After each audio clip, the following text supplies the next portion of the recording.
The massive crystal chamber at the heart of the Galactic Council station hummed with tension. Representatives from 47 different species sat in their designated sections, each group separated by energy barriers that filtered their unique atmospheric needs. The air shimmered with translation fields, converting thousands of different languages into comprehensible communication. At the center of it all stood High Counselor HFY, his forearms gesturing dramatically as his scaled hide shifted from deep purple to angry crimson. The Draconian's vertical pupils contracted as he surveyed the assembled delegates. "The humans have gone too far," HFY announced, his voice carrying through the chamber like rolling thunder. "Their expansion into the Outer Rim territories violates 17 different treaties. Their mining operations destroy entire ecosystems. Their military vessels refuse to acknowledge our authority." A chittering sound emerged from the insectoid section. Ambassador Calix's mandibles clicked rapidly as she spoke. "The humans are barely 2 centuries into space travel. They are primitive. Surely we can resolve this through diplomatic channels." HFY's tail lashed behind him. Diplomatic channels? They have ignored 43 formal complaints. They refuse to attend council sessions. Their ambassador laughed when we presented them with the Galactic Code of Conduct. From the crystalline section, Ambassador Shard's voice rang like wind chimes.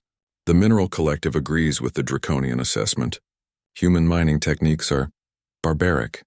They extract resources with no regard for geological harmony. Their machines tear through crystal formations that took millennia to develop." The chamber erupted in a cacophony of voices, each species adding their own complaints about humanity. The bird-like avians screeched about human expansion into their traditional nesting territories. The aquatic depths spoke of pollution in ocean worlds. The energy-based photons complained about electromagnetic interference from human technology. HFY raised all 4 arms, calling for silence. "Enough! We have tried patience. We have tried reasoning. The humans respond to neither. They understand only force." A nervous flutter came from the mammalian section. Ambassador Ferks, whose species had been the first to suggest peaceful contact with Earth, spoke hesitantly. "High Counselor, surely you do not suggest military action. The Galactic Council has maintained peace for 3,000 years. We are diplomats, not warmongers." "Not warmongers, no," HFY agreed, his voice dropping to a dangerous whisper. "But we are not helpless either. The humans have made it clear they will not respect our authority. Therefore, we must demonstrate the consequences of defying the Galactic Council." The chamber fell silent. Even the constant hum of the life support system seemed to quiet. "You speak of assassination," Click said, her antennae twitching with distress. "This is not our way." "It is not assassination," HFY corrected. "It is surgical removal of a problem. The humans have key leaders, scientists, and military commanders who drive their aggressive expansion. Remove these individuals and their civilization will reconsider its position." Ambassador Shard's crystalline form pulsed with concern. Such action would be unprecedented. The Council has never sanctioned the elimination of sentient beings. The Council has never faced such blatant disregard for galactic law, HFY countered. "The humans threaten the very foundation of our civilization. They mock our traditions, ignore our wisdom, and plunder resources that should be managed collectively for the good of all species." From the energy section, Photon Representative Lumina spoke in patterns of light that the translation field converted to sound. "If we proceed with this course of action, we must ensure success. The humans must not discover council involvement." HFY's hide shifted to a pleased golden hue. "Precisely why I have contacted the Shadow Guild." A collective gasp echoed through the chamber. The Shadow Guild was legendary among galactic species. A group of elite assassins drawn from the most dangerous predator species in known space. They operated in the spaces between worlds, taking contracts that governments could not officially acknowledge. "The Shadow Guild's prices are substantial," Ferk said weakly. "The Council's treasury can afford it," HFY replied. "Consider it an investment in galactic peace. The Guild's operatives are trained in techniques developed over millions of years of evolution. They can slip past any security system, eliminate any target, and vanish without leaving evidence." The voting began immediately. Species after species cast their approval for the contract. Some, like the peaceful harmonics, abstained. Others, like the aggressive hunters, voted enthusiastically. When the final tally appeared on the central display, the result was clear. 31 votes in favor, 12 opposed, 4 abstentions. The motion passes, HFY announced. I hereby authorize the expenditure of 50 million credits for the services of the Shadow Guild. Their target list will include key human military leaders, their most prominent scientists, and the politicians who drive their expansion policies. As the session ended and delegates began filing out through their respective atmospheric locks, HFY remained in the chamber. He activated his personal communicator, sending an encrypted message to coordinates that existed in no official database. The response came within minutes. A holographic figure materialized, humanoid but wrong in subtle ways. Its proportions were too perfect, its movements too fluid, its eyes too knowing. High Counselor, the figure said in a voice like silk over steel, we received your request. The terms are acceptable. When can you begin? HFY asked. Our operatives are already in position. We have been monitoring the human expansion for some time, anticipating such a contract. Our best agents from the Shadowkin Collective, the Void Stalkers, and the Phantom Syndicate are prepared to strike. Excellent. How long before the operation is complete? The holographic assassin's lips curved in what might have been a smile. The human leadership will be eliminated within 1 standard cycle. Their expansion will end, their military will fragment, and their species will learn to respect the authority of the Galactic Council. The transmission ended, leaving HFY alone in the crystal chamber. He looked out through the massive viewport at the swirling nebula beyond, already imagining a galaxy where humans knew their place, subservient to the wisdom of older, more sophisticated species. What he could not imagine was that Earth's response would come not from their military, not from their politicians, and not from their scientists. Instead, it would come from a single individual whose skills had been honed not through millions of years of evolution, but through centuries of human warfare, discipline, and the ancient arts of the Shadow Warrior. The Galactic Council had made their move. Soon, Earth would make theirs. The sleek stealth vessel materialized from the void like a nightmare-given form. Its hull absorbed all electromagnetic radiation, making it invisible to human sensors as it drifted past the outer defenses of the Sol system.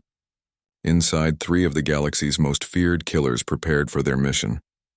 Kethvar checked his equipment one final time.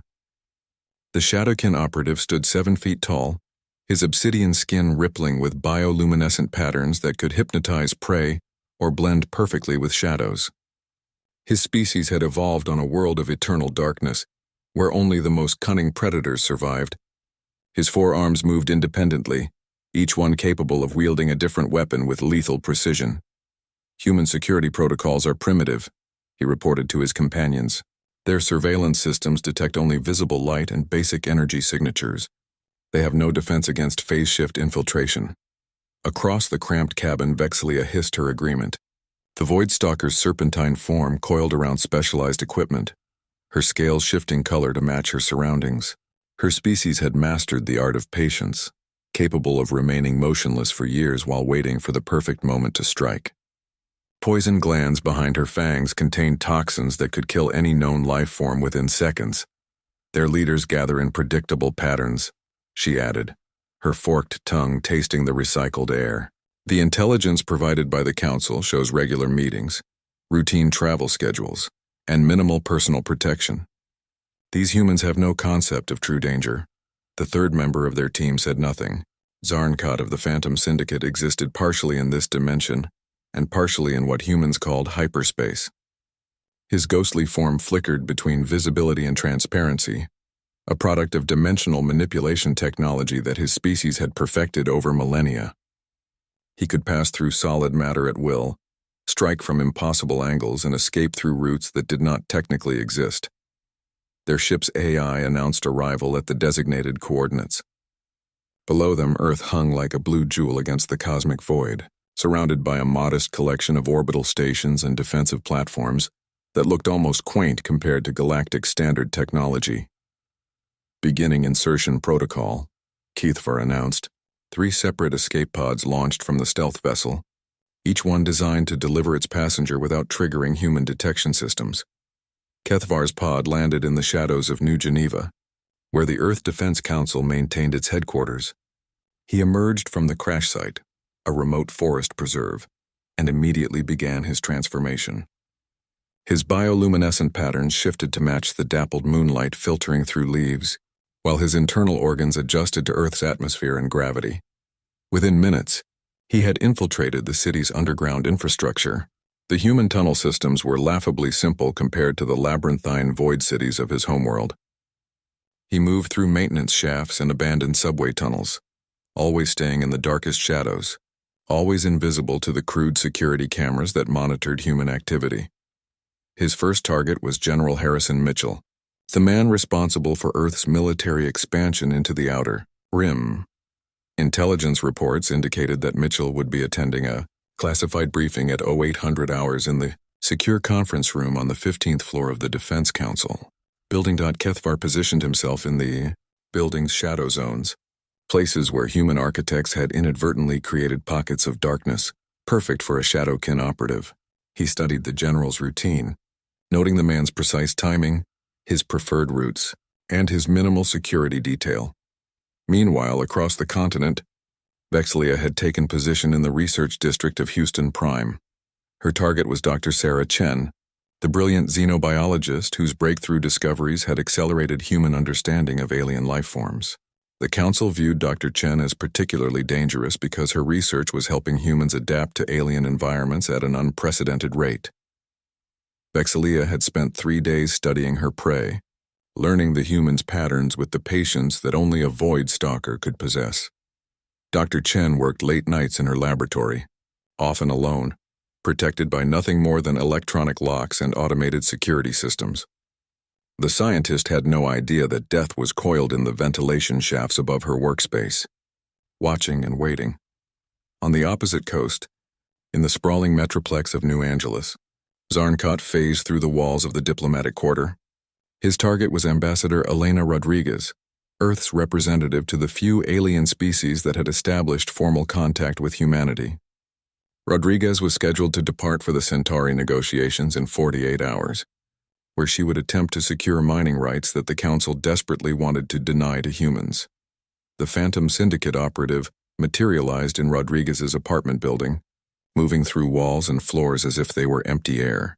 He observed the ambassador's security arrangements with contempt: human guards, electronic surveillance, and energy barriers that were designed to stop physical threats.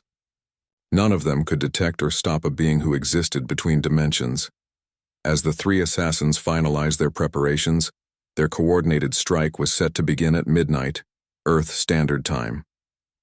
The plan was elegantly simple: eliminate all 3 targets simultaneously, creating chaos in human leadership, while leaving no evidence of alien involvement. Kethvar positioned himself in the ventilation system directly above General Mitchell's private office.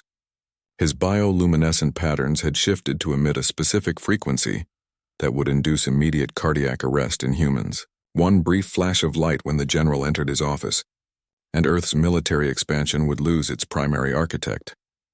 Vexlia compressed her coils in the laboratory ceiling space, directly above Dr. Chen's workstation. Her poison was already prepared. A single drop would contaminate the air supply, causing what human physicians would diagnose as sudden respiratory failure. The scientist's research would die with her. Zarnkot phased into the ambassador's bedroom, his dimensional blade prepared to strike. The weapon existed partially in hyperspace, making it capable of cutting through any material while leaving no trace of its passage. Rodriguez would simply stop breathing, her heart pierced by a blade that human autopsies would never detect. The countdown began. 3 killers from 3 different species, each representing millions of years of evolutionary refinement in the art of death, prepared to demonstrate why the Galactic Council's authority should never be challenged. At 23:59, Earth Standard Time, they received final confirmation from their handlers. The operation was approved. Earth's leadership would be eliminated in 60 seconds. What none of them knew was that their stealth vessel's arrival had not gone completely unnoticed. Deep in the shadow networks of Earth's intelligence community, an alert had been triggered. The signal was subtle, just an anomalous gravitational fluctuation detected by experimental sensors, but it was enough. In a secure facility buried beneath the Rocky Mountains, a single individual received notification of potential extraterrestrial infiltration.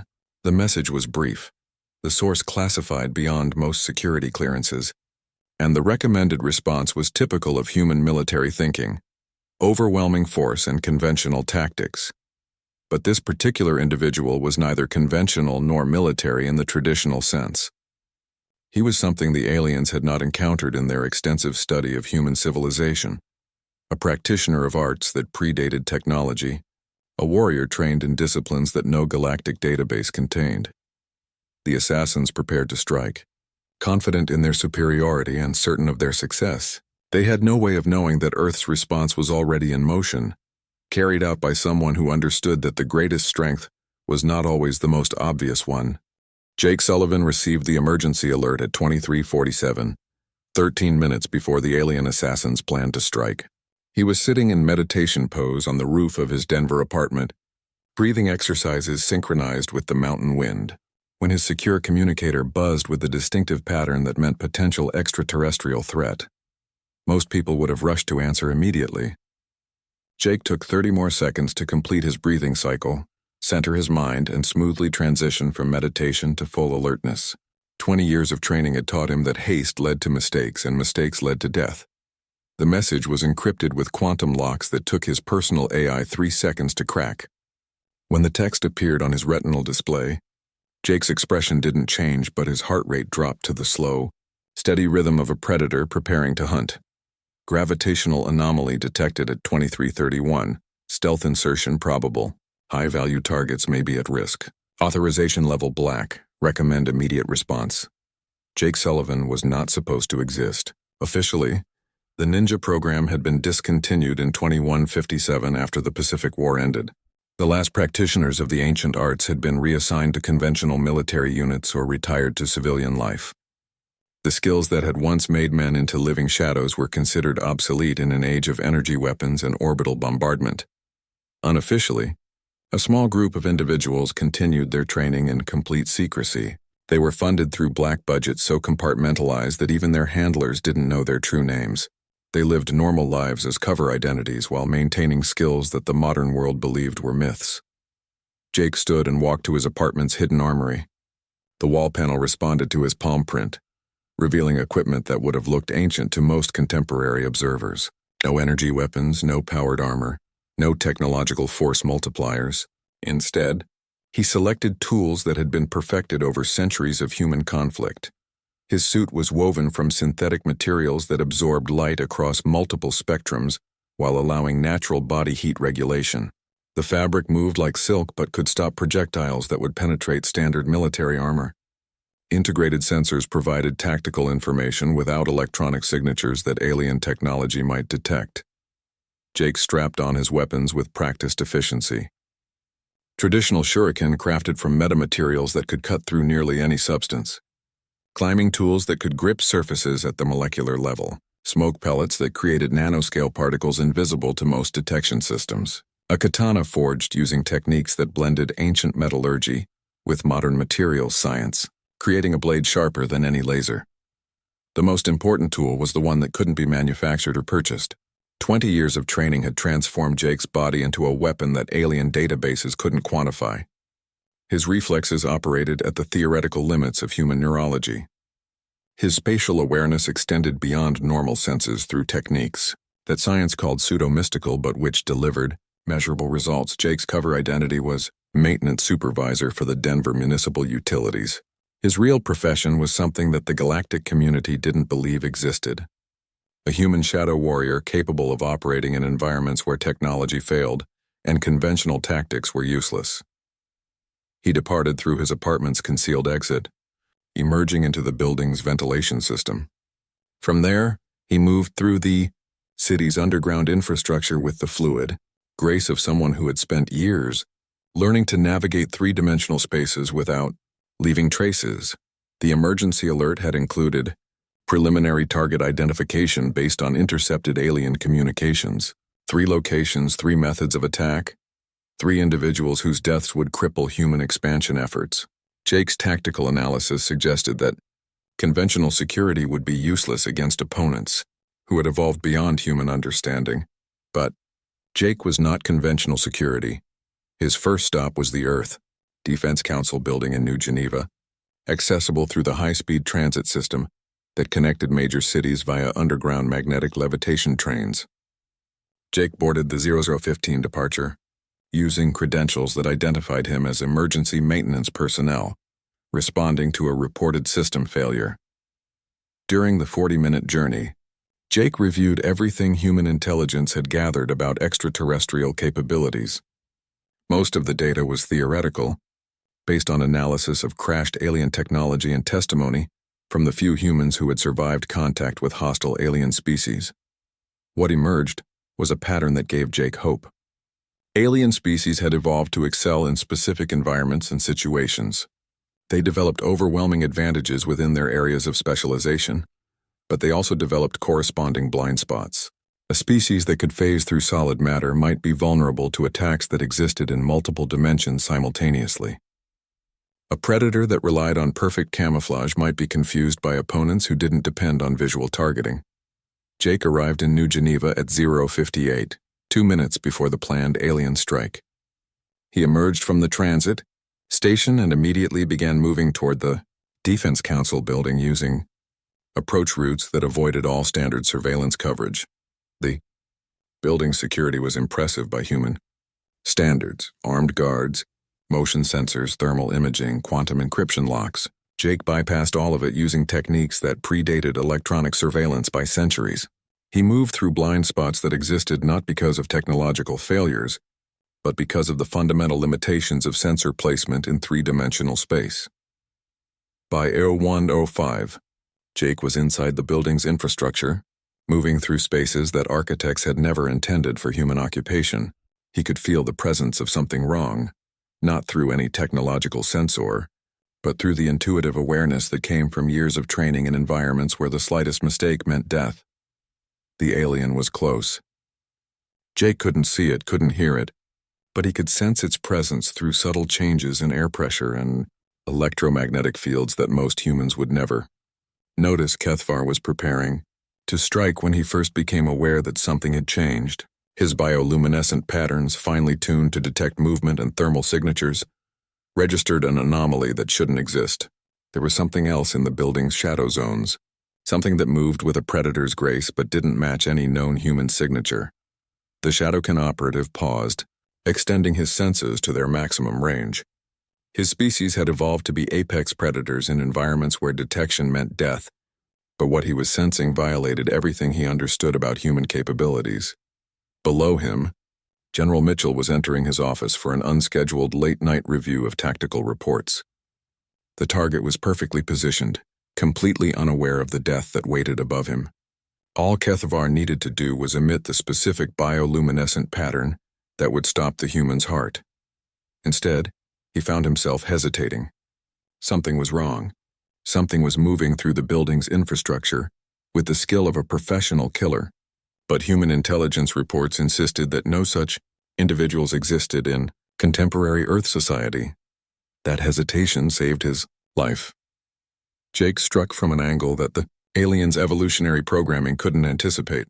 He came through the ventilation system not from above or below, but from the side, using architectural features that created a blind spot in three-dimensional awareness. The first shuriken caught Kethvar in the shoulder, its metamaterial edge penetrating the alien's natural armor and disrupting the bioluminescent organ cluster that controlled his camouflage abilities. The second struck his primary weapon arm, severing neural pathways that controlled his precision killing techniques. For the first time in millions of years of Shadowkin evolution, one of their operatives found himself outmaneuvered by a supposedly primitive species. The battle for Earth had begun, and the galaxy was about to discover that human shadow warriors were far more dangerous than any technological assessment could predict. Kethvar's scream pierced the darkness like breaking glass. The sound was unlike anything in human experience, a harmonic shriek that resonated across multiple frequencies, designed to disorient prey and summon assistance from other Shadowkin operatives. Jake had expected something like this. His training included exposure to psychological warfare techniques from dozens of Earth cultures, including sound-based attacks. He had prepared by inserting specialized ear protection that filtered harmful frequencies, while maintaining his ability to track movement through audio cues. The alien assassin spun toward Jake's position, his remaining 3 arms deploying weapons that seemed to materialize from his obsidian skin. Energy blades hummed to life, crackling with power that could cut through starship hulls. Bioluminescent patches along his torso began cycling through rapid patterns designed to induce seizures in most neural systems. Jake didn't look directly at the patterns. Instead, he relied on peripheral vision and spatial awareness, techniques that had been developed by ancient warriors who fought in complete darkness. He moved in a flowing sequence that took him out of the alien's direct line of sight, while positioning him for a counterattack. Kethvar launched himself forward with inhuman speed, his species' powerful leg muscles propelling him across the confined space like a living missile. His energy blades carved through the air where Jake had been standing, leaving glowing traces in the darkness. But Jake was no longer there. The human had rolled under the attack, using the alien's own momentum against him. As Kethvar passed overhead, Jake's katana swept upward in a precise arc that severed the neural cables controlling the alien's secondary weapon systems. Kethvar crashed into the far wall, his remaining bioluminescent organs flickering erratically as his nervous system struggled to compensate for the damage. He had never encountered an opponent who could match his speed while remaining completely unpredictable. Impossible, he hissed in Galactic Standard, his translation device still functioning despite his injuries. Humans are slow, clumsy. Your reaction times are inferior to all major predator species. Jake didn't respond verbally. He had learned long ago that conversation during combat was a luxury that could get you killed. Instead, he pressed his advantage, moving in a pattern that kept him in the alien's blind spots while systematically disabling his remaining weapons. The Shadowkin operative tried to adapt, shifting his bioluminescent patterns to create a strobing effect that should have overwhelmed any visual cortex. But Jake had spent years training blindfolded, learning to fight using senses that most humans ignored. The alien's light show was impressive but ultimately irrelevant to someone who could track targets through vibration, air displacement, and electromagnetic field disturbance. 3 more precise strikes left Kethvar paralyzed from the waist down, his primary weapons destroyed, and his communication systems severed. The alien who had been confident of an easy kill now found himself completely at the mercy of a species he had considered inferior. Jake's communicator buzzed with an emergency alert. The other 2 assassination attempts were proceeding on schedule. He had less than 30 minutes to reach Houston Prime before Dr. Chen became another casualty of galactic politics. He looked down at the wounded alien, who was still conscious but no longer capable of movement. "Your friends are going to have a very bad night," Jake said quietly, then activated a neural disruptor that would keep Kethvar unconscious for several hours.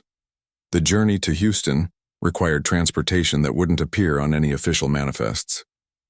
Jake made his way to a concealed hangar beneath the city, where a stealth aircraft waited in constant readiness. The vehicle was officially listed as a meteorological research platform, but it had been extensively modified for rapid insertion missions. During the flight, Jake reviewed intelligence on his next target. Vexlia of the Void Stalkers represented a completely different challenge. Where Kethvar relied on speed and energy weapons, Vexlia was a patient predator who killed through poison and psychological manipulation. Void Stalkers could remain motionless for years, their metabolism slowing to near-death levels while they waited for the perfect opportunity to strike. They were ambush predators who had evolved in environments where movement meant detection and detection meant death. Jake's aircraft touched down in Houston at 01:42. Giving him less than 18 minutes to locate and neutralize the alien before Dr. Chen's scheduled death. He deployed from the aircraft using a technique that left no thermal signature, landing silently in the research district's utility corridors. The laboratory complex was a maze of interconnected buildings, underground tunnels, and service areas. Perfect territory for a creature that preferred to strike from concealment. Jake moved through the facility using routes that avoided all surveillance. His enhanced senses alert for any sign of alien presence. He found traces in the ventilation system above Dr. Chen's laboratory, microscopic scales that had been shed by a creature not designed for Earth's atmospheric composition. The trail led through ductwork that had been subtly modified to accommodate a serpentine form. Dr. Chen was working late, as predicted. She sat at her workstation, completely absorbed in analyzing samples from the latest deep space expedition. Her security detail consisted of 2 guards in the hallway and an automated defense system that was designed to stop human intruders. None of it would be effective against a void stalker.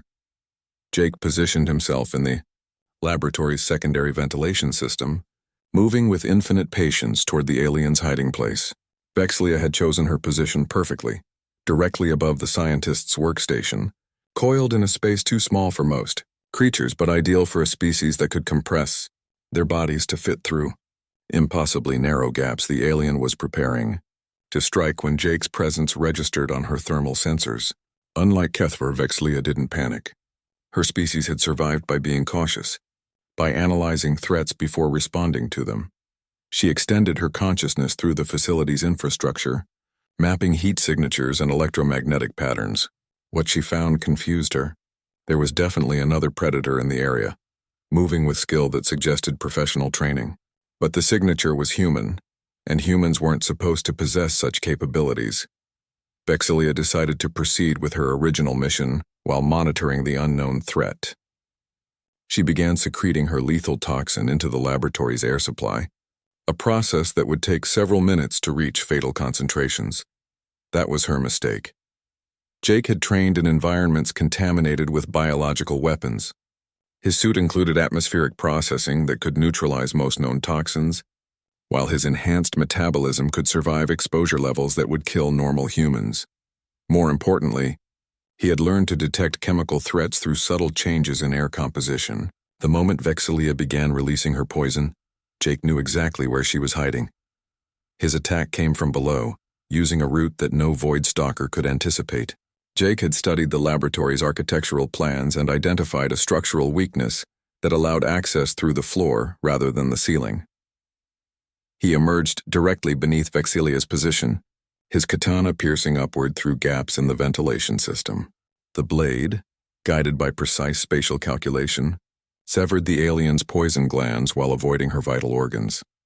Vexilia's reflexive strike missed its target by millimeters, her fangs scraping harmlessly against Jake's armor as he rolled away from her counterattack.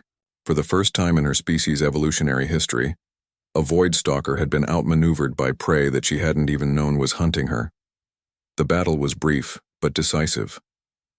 Vexlia's advantages, patience, poison, and perfect camouflage, were all neutralized by an opponent who didn't fight according to any known pattern. Within minutes, she joined her colleague in unconsciousness, her threat permanently removed, 2 down, 1 to go. Jake's communicator showed 0218. Ambassador Rodriguez was scheduled to die in less than 12 minutes, and New Angeles was 3,000 miles away. Even his modified aircraft couldn't cover that distance in time. But Jake had prepared for this possibility. The Ninja program had assets in every major city, individuals whose cover identities allowed them to respond to threats that conventional forces couldn't handle. He activated an emergency beacon that had been dormant for over a decade, sending a coded message to an operative who had been waiting for this moment her entire career. In New Angeles, Maria Santos received the alert and smiled grimly. The plumber's apprentice had work to do. Maria Santos was installing water recycling units in the basement of Ambassador Rodriguez's apartment complex when her secure implant activated. The sensation was like ice water hitting her nervous system, a shock that instantly transformed her from a working-class maintenance technician into one of Earth's most dangerous operatives. She had been waiting 15 years for this activation, 15 years of maintaining her cover identity, keeping her skills sharp through clandestine practice sessions, and wondering if the call would ever come. Now it had, and she felt the familiar rush of anticipation that came with returning to her true profession. Maria's cover identity was perfect, because it was essentially true. She really was a plumber, really did understand building infrastructure better than most architects, and really had spent years learning every pipe, conduit, and service tunnel in the greater New Angeles metropolitan area. What her employment records didn't mention was that she had also spent those years mapping every possible infiltration route in the city, identifying weakness points in high-security buildings, and developing contingency plans for scenarios that most people couldn't imagine. The alert message was brief but comprehensive. Alien infiltration confirmed. Target Ambassador Rodriguez. Method: dimensional phase technology. Operative Zarnkot Phantom Syndicate. Estimated time to completion, 8 minutes. Maria smiled grimly as she gathered her tools. She had trained extensively on theoretical countermeasures for dimensional manipulation, though she had never expected to use that knowledge in real combat. The Phantom Syndicate was legendary, even among galactic assassins, beings who existed partially outside normal space-time and could strike from angles that didn't technically exist, but Maria had advantages that the alien couldn't anticipate. She knew this building better than anyone alive. Having spent 3 years working on its infrastructure upgrades, she understood its dimensional properties in ways that went beyond standard architectural knowledge. More importantly, she possessed skills that no galactic database contained. Maria was a second-generation ninja, trained by her father, who had been trained by his father in an unbroken chain that stretched back to ancient Japan. Her family had preserved techniques that predated electronic surveillance by centuries, adapting them for modern applications while maintaining their fundamental effectiveness. She moved through the building's service areas with fluid grace, her enhanced senses tracking vibrations in the quantum field that indicated dimensional disturbance. Zarnkot was already inside the structure, phasing between realities as he approached his target. Ambassador Rodriguez was in her apartment's secure study, reviewing diplomatic protocols for the upcoming Centauri negotiations.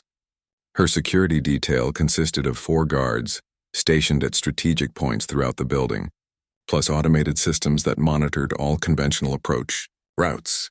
None of them could detect or stop a threat that existed between dimensions. Maria reached the apartment level through routes that didn't appear on any building schematic. She had discovered them during maintenance work. Spaces created by architectural miscalculations and structural modifications that created hidden pathways through the building's framework. From her concealed position, she could feel Zarnkot's presence like a cold wind that touched nerves she didn't know existed. The alien was moving through the apartment's walls, taking his time to study his target and plan the perfect strike. Phantom Syndicate operatives were artists of assassination, beings who took pride in kills that were so clean and precise that their victims never even realized they were dying. Zarnkot intended to materialize inside Rodriguez's chest cavity, his dimensional blade severing her heart while leaving no external wounds. It would have been perfect, except that Maria had spent years studying dimensional theory as part of her advanced training. She understood that beings who existed between realities had to maintain anchor points in normal space-time, tiny tethers that kept them from drifting completely into hyperspace. Maria deployed equipment that looked like standard plumbing tools, but had been extensively modified for combat applications. Her pipe wrench contained quantum field generators that could detect dimensional disturbances. Her welding torch had been converted into a plasma cutter, capable of severing interdimensional tethers. She tracked Zarnkot's movement through the apartment, following the quantum disturbances that marked his passage between realities. The alien was approaching Rodriguez's study, preparing for the final phase of his mission. Maria struck when he was most vulnerable. At the moment of transition between dimensions, her modified welding torch fired a precisely calibrated plasma burst that intersected Zarnkot's dimensional anchor point. The alien materialized instantly, his phase shift ability disrupted by the severing of his tether to hyperspace. For the first time in millions of years of Phantom Syndicate operations, one of their assassins found himself trapped in normal space-time, solid and vulnerable. Zarnkot's shock lasted only microseconds, but that was long enough for Maria to press her attack. She moved with the flowing grace of someone who had spent decades perfecting the integration of ancient combat techniques with modern technology. Her pipe wrench swung with perfect timing and devastating force, connected with the alien's primary sensory cluster. The impact sent him crashing through the apartment's interior wall, his dimensional blade spinning away into the hallway. The alien tried to activate his backup phase shift system, but Maria had anticipated this. Her second plasma burst disrupted his secondary dimensional generator, leaving him completely trapped in baseline reality. "Impossible," Zarnkot gasped, his voice carrying harmonics that no human throat could produce. "Your species lacks dimensional awareness. You cannot perceive hyperspace interface points." Maria didn't waste time on conversation. She followed up with a combination attack that utilized tools and techniques no galactic database could predict. Her plumber's snake, modified with monofilament wire wrapped around the alien's limbs with crushing force. Her level, equipped with gravity field generators, created localized distortions that disrupted his balance and spatial orientation. Within minutes, the galaxy's most feared dimensional assassin was unconscious and securely bound with materials that existed partially in hyperspace, making escape impossible, Ambassador. Rodriguez emerged from her study to find her hallway filled with unconscious alien intruder and a maintenance worker who was calmly packing specialized equipment into a tool bag. "Ma'am," Maria said politely, "we've had a small problem with your dimensional infrastructure. Nothing to worry about. I've taken care of it."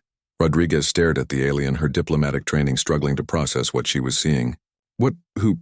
Plumber," Maria said simply. "You might want to contact your security chief. There may be some paperwork involved." Meanwhile, in orbit around Earth, the Shadow Guild's coordination vessel was receiving reports that violated everything they understood about human capabilities. 3 of their most elite operatives had been neutralized by individuals who weren't supposed to exist. The ship's commander, a crystalline being whose species had perfected tactical analysis over millions of years, reviewed the mission data with growing disbelief. The humans had demonstrated abilities that appeared nowhere in galactic intelligence assessments. "Send an immediate message to the Galactic Council," the commander ordered. "The human species requires complete tactical reassessment. Their capabilities have been severely underestimated." The message was transmitted through quantum channels that carried it across the galaxy in minutes. When it reached the council station, High Counselor Zeftai's reaction was immediate and explosive. "Impossible," he roared, his scaled hide cycling through colors that indicated extreme agitation. "Humans are primitives. They have no training in advanced combat techniques. Their military doctrine is centuries behind galactic standards." The holographic transmission from the Shadow Guild commander remained calm, despite the news he was delivering. "High Counselor, I respectfully suggest that your intelligence assessments are incomplete. The humans who neutralized our operatives demonstrated capabilities that approach theoretical limits for biological entities." "What do you mean?" Zeftai demanded. "They moved without technological enhancement yet matched speeds that require cybernetic augmentation. They detected dimensional disturbances using biological senses. They employed tactics that suggest training in disciplines unknown to galactic civilization." Zeftai's forearms gestured frantically as he accessed council databases. Every report, every analysis, every intelligence assessment confirmed the same conclusion. Humans were technologically advanced but individually unremarkable. Their military relied on superior numbers and equipment rather than individual skill. "Send more operatives," he ordered. "Deploy the Reserve Guild. Triple the assassination teams. Humans may have surprised us once, but they cannot stand against the full might of galactic assassination guilds."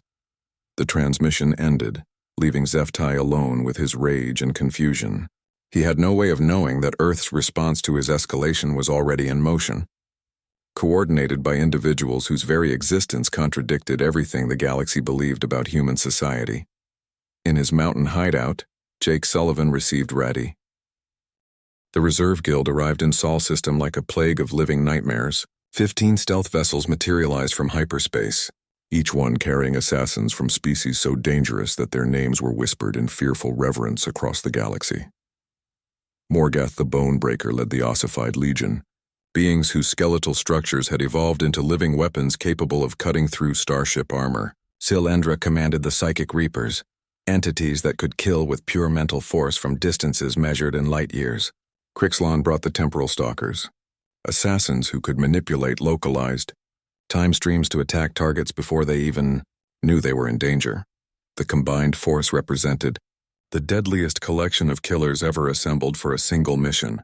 Their target was no longer limited to 3 individuals. The Galactic Council had authorized the elimination of Earth's entire command structure, from military leaders to scientists to political figures.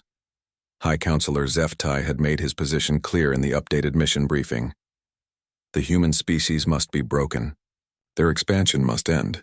Their leaders must die, and their survivors must learn to fear the authority of civilized species. What Zeftai didn't know was that his declaration of war had triggered protocols that had been dormant for decades, deep beneath the surface of Earth, in facilities that appeared on no official records. Ancient machinery hummed to life. The ninja program's true scope was revealed as operatives across the globe received activation orders. They weren't just individual warriors. They were part of a network that had been preparing for extraterrestrial conflict since the early days of human space exploration. Professor Elizabeth Hartwell was teaching quantum mechanics at MIT when her implant activated. To her students, she was a mild-mannered academic whose greatest excitement came from theoretical research. They had no idea that she had spent 15 years developing countermeasures for psychic attacks, or that her lecture hall contained weapons that could neutralize beings who existed as pure mental energy. Construction foreman Miguel Rodriguez was overseeing the building of a new orbital platform when his activation came through. His crew knew him as a dedicated worker who understood spacecraft architecture better than most engineers. They didn't know that he had been secretly modifying every human installation in the system with defenses designed to counter temporal manipulation. Dr. Kenji Nakamura was performing surgery at Tokyo General Hospital when his secure channel opened. His colleagues saw him as a gifted physician whose precision was legendary among medical professionals. None of them suspected that his surgical skills had been honed through training that included techniques for fighting enemies whose anatomy defied conventional understanding. Across Earth and throughout human space, the activation continued. Farmers who understood biological warfare, pilots who had trained for dogfights against opponents capable of dimensional travel, engineers who had spent years developing technologies that appeared primitive but were specifically designed to counter advanced alien capabilities. Jake Sullivan coordinated the response from his mobile command center, a modified cargo vessel that looked unremarkable but contained communication equipment that could reach any human installation in the galaxy. His tactical display showed the incoming alien forces, their probable targets, and the disposition of ninja operatives who were moving to intercept them. All units, this is Shadow Prime, Jake transmitted on encrypted channels. We are facing unprecedented opposition. Remember your training. Remember why we exist. Show them what humans can do when we fight as shadows. The first engagement began in Earth orbit, where temporal stalker advanced scouts attempted to establish time distortion fields around major population centers. Their plan was elegant: slow time in key areas, allowing their ground teams to complete assassinations while their targets were frozen in temporal stasis. Miguel Rodriguez was waiting. For them, his orbital construction platform had been equipped with temporal stability generators disguised as routine industrial equipment. When the temporal stalkers began their attack, they found their time manipulation abilities completely nullified by fields that existed in quantum superposition. The aliens adapted quickly, deploying backup systems that should have overwhelmed any human countermeasure. But Miguel had anticipated this, and his response demonstrated the fundamental difference between galactic and human tactical thinking. Instead of meeting superior technology with superior technology, he used the aliens' strengths against them.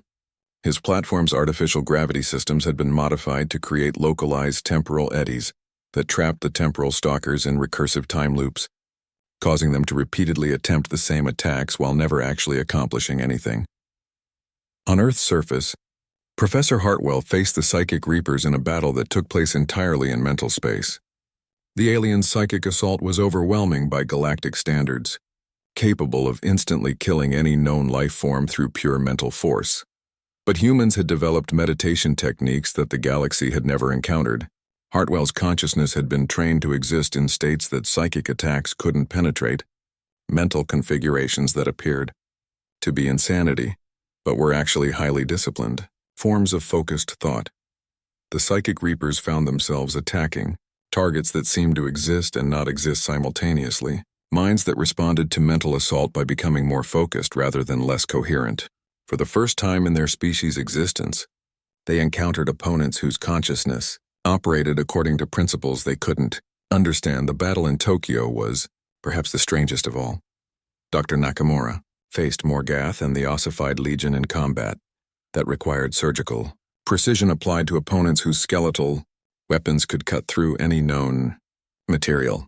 Nakamura's advantage wasn't superior strength or speed, it was knowledge.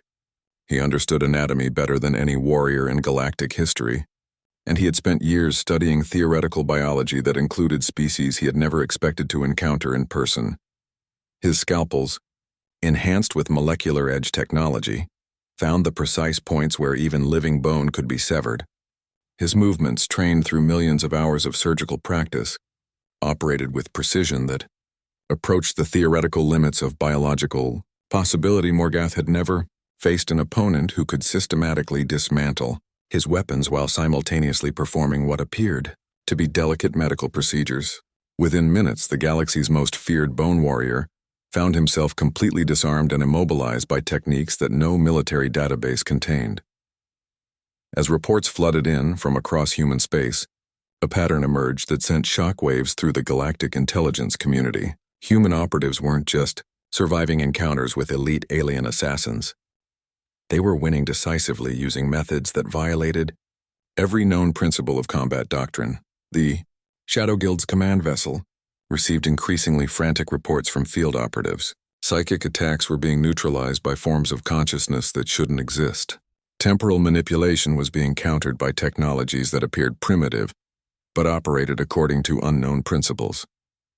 Dimensional phase abilities were being disrupted by individuals who seemed to understand hyperspace theory better than species who had evolved in interdimensional environments. "This is impossible," the Guild commander transmitted to the Galactic Council. "The humans are not fighting according to any known tactical doctrine. They appear to have developed countermeasures for every known form of alien combat capability." High Counselor Zeftai's response came back immediately. "Deploy everything. I don't care about casualties or costs. The human species must be eliminated before they can develop these capabilities further." But it was already too late for containment. Human operatives had begun taking the fight to the aliens themselves, boarding their stealth vessels using techniques that shouldn't have been possible. Jake Sullivan led the assault on the Guild command vessel, approaching through routes that didn't appear on any scanner. His team moved through the ship's infrastructure like living shadows, systematically disabling alien crew members who had never imagined that humans could operate in the vacuum of space without technological support. The ship's commander found himself facing an opponent whose very existence challenged everything he understood about biological limitations. Jake moved without environmental protection through areas where the atmosphere was toxic to human life, fought without artificial enhancement against opponents whose natural abilities exceeded any known human capability, and employed tactics that seemed to violate the basic laws of physics. "What are you?" the commander gasped as Jake's katana pressed against his crystalline throat. "We're what happens when an entire species prepares for war," Jake replied quietly. "And you just declared war on all of humanity." Within hours, the Reserve Guild's forces were either captured or destroyed. Their survivors sent frantic messages to the Galactic Council, reports that spoke of humans who fought like demons, who seemed to exist outside the normal laws of biology and physics, who possessed skills that no evolutionary path could explain. The galaxy's most feared assassins had been systematically dismantled by a species they had considered primitive. The emergency session of the Galactic Council convened 48 hours after the last Shadow Guild vessel fell silent. Representatives from 47 species gathered in the crystal chamber, but the atmosphere was completely different from their previous meeting. Fear had replaced arrogance, and uncertainty had overwhelmed their former confidence. High Counselor Zeftai's scales had permanently shifted to the pale gray that indicated shock and trauma. His forearms trembled as he activated the holographic displays showing the aftermath of what historians would later call the Shadow War. "The Reserve Guild is gone," he announced, his voice barely above a whisper. 15 ships, 300 operatives, the most elite assassins in galactic history. All captured or eliminated by a species we classified as primitive. The assembled delegates stared at the tactical reports in stunned silence. The data made no sense according to everything they understood about human capabilities. Individual humans had defeated opponents who should have been physically impossible to overcome. They had employed technologies that appeared simple, but operated according to principles that galactic science couldn't explain. Ambassador Collix's mandibles clicked nervously as she reviewed the intelligence summaries. "High Counselor, these reports describe humans who can survive in vacuum without protection, who can detect dimensional disturbances with biological senses, who can neutralize psychic attacks through pure mental discipline. Such capabilities violate known biological laws. Yet the evidence is undeniable, HFY replied. He activated a holographic recording captured from one of the guild vessels. The image showed Jake Sullivan moving through the ship's corridors like a living shadow, systematically defeating alien crew members whose individual capabilities exceeded anything in the human anatomical database. This operative eliminated 17 guild assassins using nothing but primitive weapons and hand-to-hand combat techniques. HFY continued. Our bioscanners indicate he is completely unenhanced. No cybernetic implants, no genetic modifications, no technological augmentation of any kind. Yet he performed feats that our best athletes couldn't accomplish with full enhancement suites. From the energy section, photon representative lumina pulsed with patterns that indicated extreme distress. If humans possess such capabilities, why did our intelligence assessments fail to detect them? We have been monitoring their species for decades. Because they hid their true nature from us, HFY said bitterly. What we observed was what they wanted us to see. A technologically advanced but individually unremarkable species. They concealed the existence of trained operatives whose capabilities approach theoretical limits for biological entities. The revelation sent ripples of fear through the assembled delegates, species that had existed for millions of years, that had evolved specialized abilities through countless generations, had been systematically outmaneuvered by humans who had developed their skills through training rather than evolution. Ambassador Shard's crystalline form resonated with frequencies that indicated deep concern. The implications extend beyond military considerations. If humans can achieve such capabilities through training alone, what does this suggest about their potential for future development? The question hung in the chamber like a death sentence. Every species present had evolved to excel in specific areas while accepting limitations in others. Humans appeared to have no such constraints. They developed capabilities as needed, adapting to challenges through pure determination and ingenuity. There's more, HFY said, his voice dropping to a whisper that somehow carried to every corner of the chamber. Our captured operatives have been interrogated. The humans didn't use torture or coercion. They simply asked questions, and our assassins answered willingly. A collective gasp echoed through the chamber. The psychological conditioning of guild operatives was legendary. They were supposed to be incapable of revealing information under any circumstances. How is this possible? Demanded Ambassador Firks, his mammalian features twisted with confusion. The humans seem to understand psychology better than species that have studied mental manipulation for millions of years, HFY replied. They employed techniques that convinced our operatives that cooperation was in their best interest. No force, no threats, just conversation. The holographic display shifted to show interview recordings. Guild assassins, beings who had been feared across the galaxy, sat calmly answering questions posed by humans who looked like ordinary civilians. The aliens provided detailed information about guild operations, council authorization for the mission, and tactical assessments of human capabilities that had proven completely wrong. They know everything, HFY continued. Our command structures, our hidden assets, our classified technologies. The humans have systematically extracted our entire intelligence database through methods we don't understand. The chamber erupted in panicked voices as delegates realized the scope of the catastrophe. Humanity now possessed detailed knowledge of galactic civilization's deepest secrets while revealing virtually nothing about their own true capabilities. Ambassador Collix's voice cut through the chaos. What do the humans want? Have they made any demands? HFY activated another display, showing a message that had arrived through diplomatic channels an hour earlier. The text was brief, written in perfect galactic standard, and signed by someone identified only as Earth Defense Coordination. To the Galactic Council, we are returning your operatives and their equipment as a gesture of goodwill. We trust this incident has clarified certain misconceptions about human capabilities. We look forward to establishing more productive diplomatic relations in the future. We suggest that future discussions focus on mutual cooperation rather than attempted intimidation. The message was polite, professional, and absolutely terrifying in its implications. Humanity had just demonstrated the ability to defeat the galaxy's most feared assassins while maintaining diplomatic courtesy throughout the process. They're offering to negotiate. Ferk said weakly. Perhaps we can reach an accommodation. From a position of complete weakness, Zeftai replied. They have shown that our military assets are ineffective against them. They possess intelligence that could destroy half the civilizations in this chamber, and they're treating us like children who need to be educated about proper behavior. The vote was unanimous and immediate.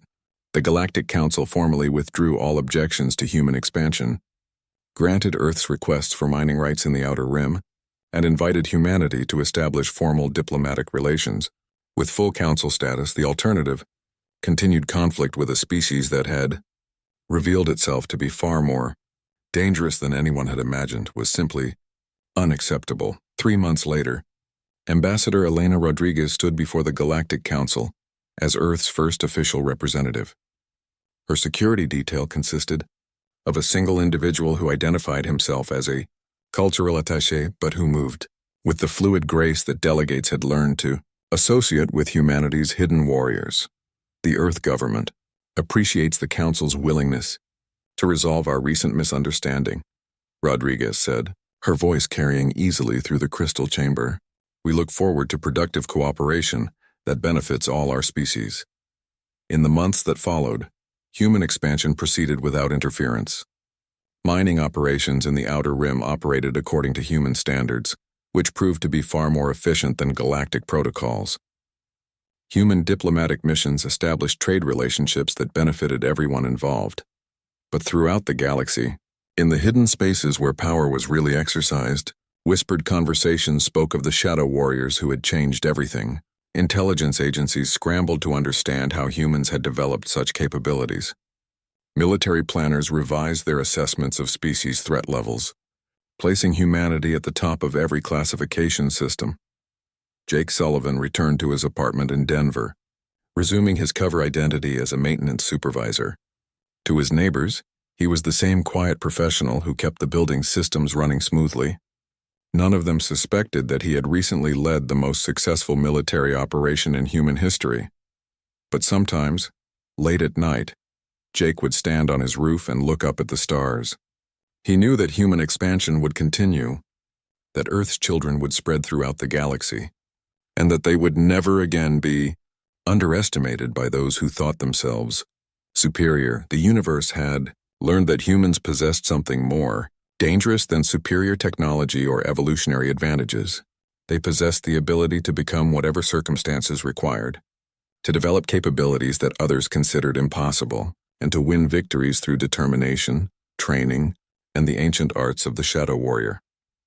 Humanity had claimed its place among the stars not through conquest or intimidation, but by demonstrating that they were far more than anyone had imagined. The galaxy would never be the same, and that was exactly how humans preferred it. In the end, the Galactic Council had hired elite assassins to solve what they saw as a human problem. Instead, they had discovered that the real problem was their own failure to understand what humanity truly was. Not just another species among many, but something unprecedented in Galactic.